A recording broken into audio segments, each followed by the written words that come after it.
Պարոն Փաշինյան, այսօր կառավարությունը ընդունեց արտահանման շուկաների դիվերսիֆիկացիայի երկրորդ աջակցության ծրագիրը։ Ինձ հետաքրքիր է, այս պահի դրությամբ մենք ինվենտարիզացիա ունենք, հաշվարկներ արել ենք, ինչ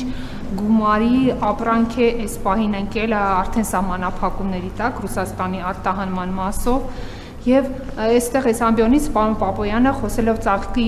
սահմանափակումների մասին Ռուսաստան արտահանման ասաց, որ Ռոսսելխոզնadzորը ինսպեկցիա անում որոշ ձեռնարկություններում։ Ունենք արդեն արդյունքները այդ մասով, ինչ է արվել եւ ընդհանրապես կառավարությունը այդ սահմանափակումների վերացման մասով ինչ է արել, ինչ աշխատանքներ, միգուցե արդեն ունենք որոշակի արդյունքներ։ Շնորհակալություն։ Մենք գիտենք, որ ունենք անսահմանափակ շուկա եւ մեզ պետք է էականորեն ավելացնել արտադրության ծավալները, որ մեզ հասանելի շուկաներում կարողանանք մեր ապրանքները իրացնել։ Մնացած աշխատանքային հարցերն ընդհանրապես կքննարկվեն։ Մենք ունենք ապրանքային դեֆիցիտ արտահանումը ապահովելու համար։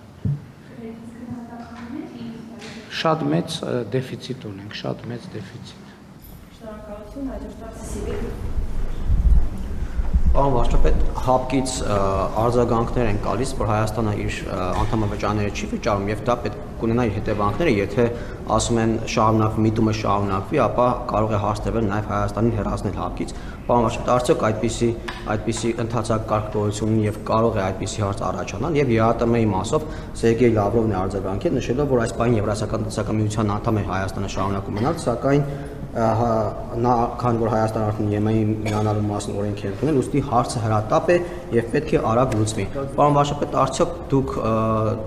խոսել եք ձեր գործընկերներից ու արագ լուծում ասելով ինչ նկատի ունեք կամ դուք ինչ արագ լուծումներ եք տեսնում այս հարցում։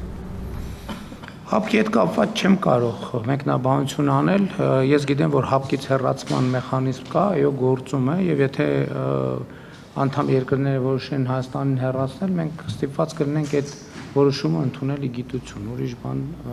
անելու չունենք։ ԵԱՏՄ-ի մասով էլ նախկինում բազմիցս մեկնաբանել եմ, նոր բան ասելու չկա։